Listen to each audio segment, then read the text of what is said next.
हमला हुआ तो क्या हुआ विस्तार से? हम कश्मीर में पहलगाम में गए थे। हमने पहलगाम में 5 पॉइंट देखे थे। उसमें जो मिनी स्विट्जरलैंड है सबसे टॉप वाला था, उधर हम गए थे। 10-15 मिनट ही रहे थे, भूख लगी थी तो खाना खा रहे थे, तभी गन फायरिंग की आवाज आई थी। हमें लगा कुछ हुआ था, हमने पूछा भी वो रेस्टोरेंट वाले से कि क्या हुआ, उन्हें भी कुछ नहीं पता था। तो जब वो आतंकवादी ज्यादा गोली मारे हैं तब सबको पता चला कि टेररिस्ट घुसा है, तो हम छुप गए। उन लोगों ने ढूंढ लिया। हमको तो वो 2 दिखे थे और एक ने आके बोला मुसलमान अलग हो जाओ और हिंदू अलग हो जाओ, जेंट्स खाली। और बाद में हिंदू के सारे जेंट्स को गोली से मार दिया। आपके पिताजी से पापा से क्या बात हो रही थी? वो आए तो क्या क्या उन्होंने पूछा, क्या बात हुई? आतंकवादियों ने आपसे क्या पूछा, आपके पापा से क्या बात हुई? किसी से कुछ नहीं पूछा, बस यही बोला मुसलमान अलग हो जाओ और हिंदू अलग हो जाओ। हिंदू को मार दिया और बोला 3 बार कलाम बोला। और मुसलमान लोगों को लैंग्वेज आती थी, उन लोगों ने 3 बार मुसलमान बोला और जो नहीं बोला उसे गन से उड़ा दिया, मार दिया। फिर आगे वो चले गए। बाद में सिविल लोगों ने बोला कि जो बच्चे हैं, जिंदा बच्चे हैं, वो जल्दी नीचे उतरो। तो हम नीचे उतर गए। मैं तो घोड़े से आ रहा था, मैं तो घोड़े से नीचे उतरा और मेरी मम्मी और दीदी उतर के गई पहाड़। क्या हुआ, हम नीचे पहुंचे। बाद में आर्मी सारी आ गई। बाद में मतलब आधा 1.5 घंटा हो गया था, उसके बाद आर्मी आई। अब मैं चढ़ा, बाद में पता नहीं क्या हुआ। बाद में देखो, हमने वो मिलिट्री बेस थी उधर, जस्ट नीचे मिलिट्री बेस थी, हम उधर रुके थे थोड़ी देर। बाद में शाम को हम होटल में चले गए थे।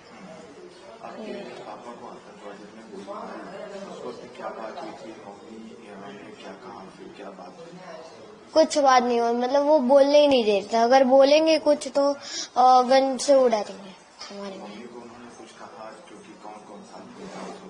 नहीं, कुछ नहीं कहा।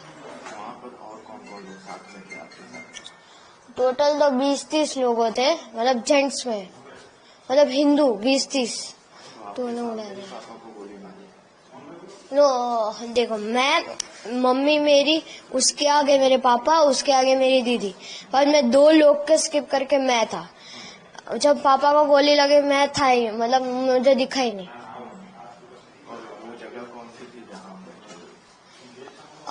मिनी स्विट्जरलैंड पहलगाम में। फिर आप लोग मिलिट्री कैंप में आ गए, फिर क्या हुआ?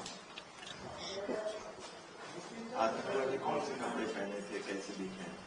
मतलब एक गोरा सा था, दाढ़ी थी उसकी, ऊपर टोपी पहनी थी, वो मोमेडियन जैसी टोपी होती है ना, उसकी ऊपर कैमरा था और वाइट टी शर्ट और ब्लैक जीन्स पहना था। ऊपर जस्ट इसके इधर आगे।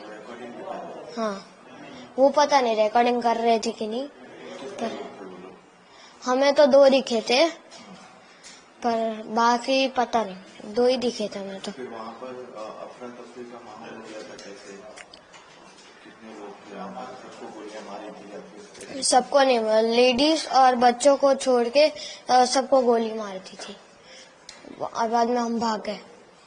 फिर आर्मी से आपको कहाँ ले जाएगा? होटल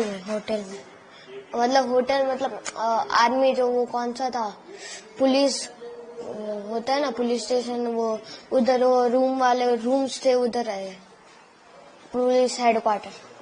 अभी मम्मी और लोगों से कुछ बात किए थे? आतंकवादी कुछ बात हुई? नहीं नहीं कुछ नहीं बोले। क्या नाम है आपका?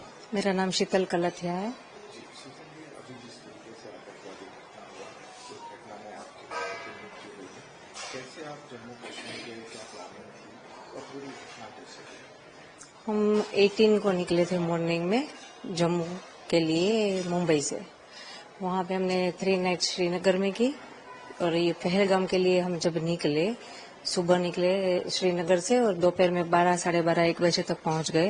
वहाँ पे गाड़ी पार्क किया और वहाँ से क्या पौनी लेके ही ऊपर जाना पड़ता है सबको, तो पौनी वोनी सब बंदोबस्त करवा के हम ऊपर गए।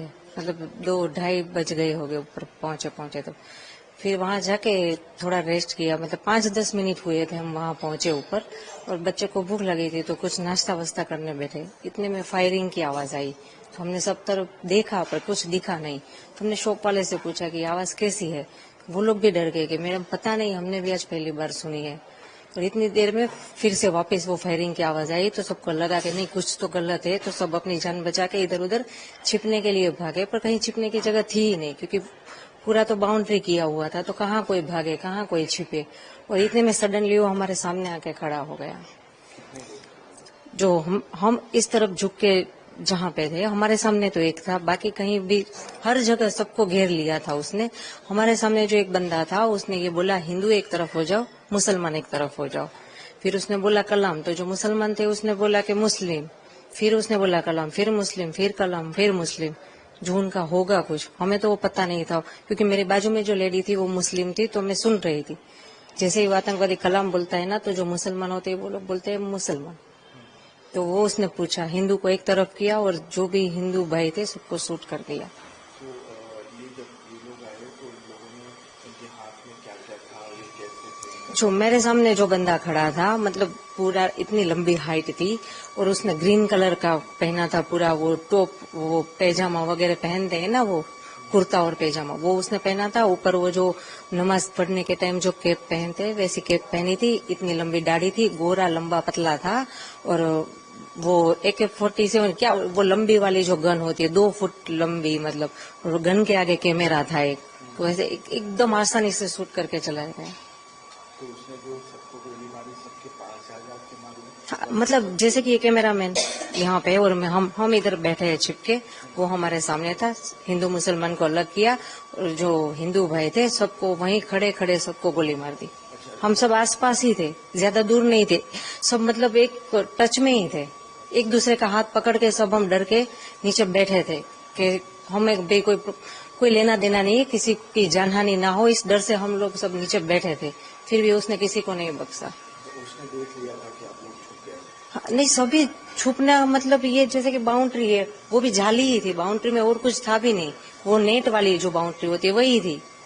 हाँ फिर उसने जब आपके पति को गोली मारी फिर आगे क्या हुआ? उसने डायरेक्ट गोली मारी या फिर कुछ उनसे बात नहीं की? नहीं, उसने किसी से बात नहीं, बात उसने इतनी की हिंदू एक तरफ हो जाओ, मुसलमान एक तरफ हो जाओ। आपने कुछ उसे रोकने का प्रयास किया? नहीं, हम इतने डर गए थे, इतने सामने हमारे एग्जिट सामने थे, हम इस डर से कुछ नहीं बोले कि ये लोग यहाँ से चले जाए तो कोई जान हानि ना हो, क्योंकि हमारे साथ हमारे 2 बच्चे, सबके साथ बच्चे थे छोटे, जो देखकर डर गए थे। हम उसको संभाले या इनको कुछ बोले, इससे बेटर है कि चुपचाप रहे, ये चले जाए तो फिर बाद में देख लेंगे क्या जो भी हो, गवर्नमेंट से कुछ हेल्प मांगेंगे, किसी को इन्फॉर्म करेंगे।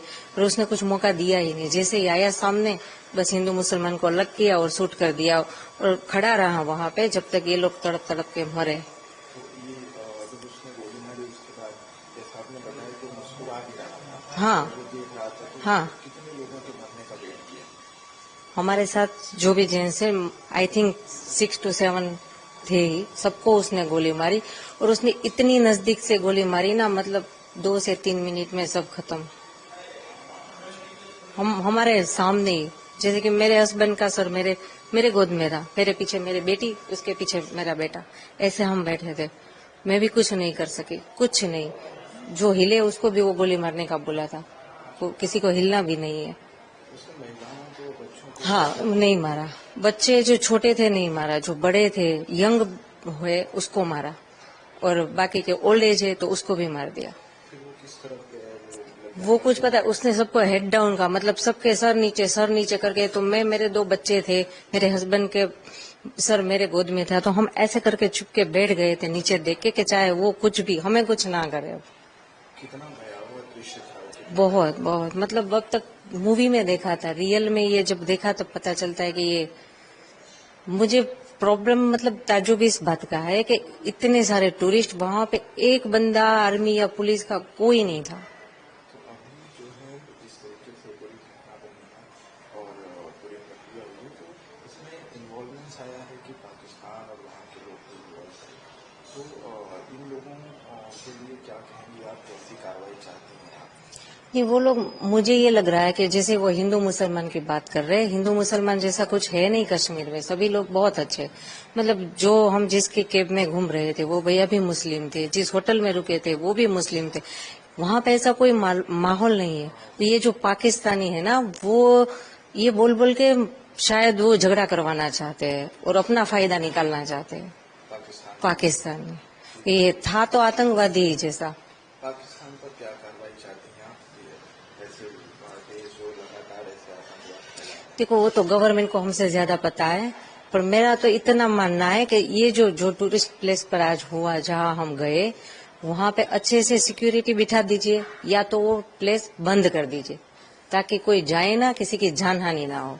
जितना गवर्नमेंट से कंट्रोल हो वो एरिया ओपन रखो, जो कंट्रोल नहीं हो रहा है और जो डेंजर जोन है वहां पे किसी को जाने ही मत दो ना। फिर ये कोई छोटा मोटा हादसा है नहीं, अगर ये डेंजर जोन था तो किसी को ऊपर जाने ही क्यों दे रहे थे वो लोग? विदाउट परमिशन तो कोई ऊपर जा नहीं सकता था, आर्मी कैंप के सामने से ही सब जाते थे, तो उनको पता ही है ना इतने टूरिस्ट ऊपर है। तो ऊपर कोई सिक्योरिटी नहीं, कोई पुलिस नहीं, नहीं कोई हॉस्पिटलाइज, कुछ नहीं, कोई मदद नहीं। पहाड़ी इलाका है। पहाड़ी इलाका, पौनी से ऊपर जाना पड़ता है, मतलब रास्ता भी इतना खराब, आप चल के भी ना जा सको, कार बार नहीं जा सकती।